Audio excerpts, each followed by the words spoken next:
ik niet houden van schoenen van Suède, want schoenen van Suède ik toch niet poetsen kan.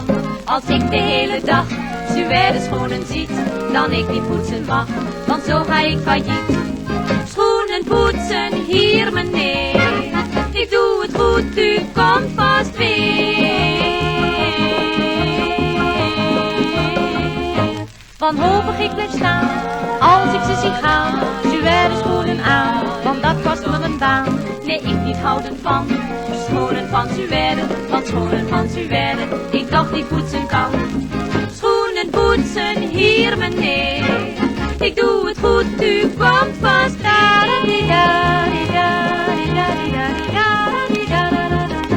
Maar eens liep het me mee, ik vond bij een café een dikke portemonnee en ik was rijk voor twee. Daarmee kocht ik me wijn, schoenenmagazijn, verkoop aan groot en klein, de schoenen zonder pijn. Schoenen kopen, hier meneer, ze zijn goed, u komt vast weer.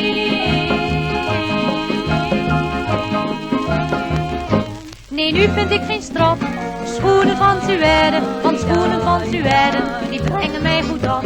Ik dacht niet vroeger wist, schoenen van Suède, mij nu in staat gezet, ik word kapitalist. Schoenen kopen, hier meneer, ze zijn goed, u komt vast.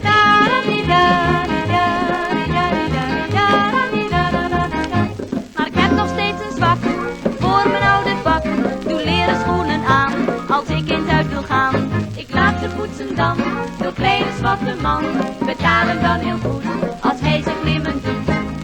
Schoenen poetsen, hier meneer, hij is goed, u komt vast weer.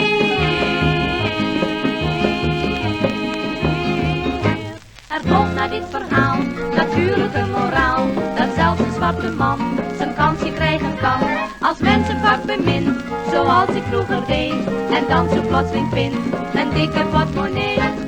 Schoenen poetsen, hier meneer, ik doe het goed, u komt vast weer. Poetsen meneer, schoenen poetsen, hier meneer.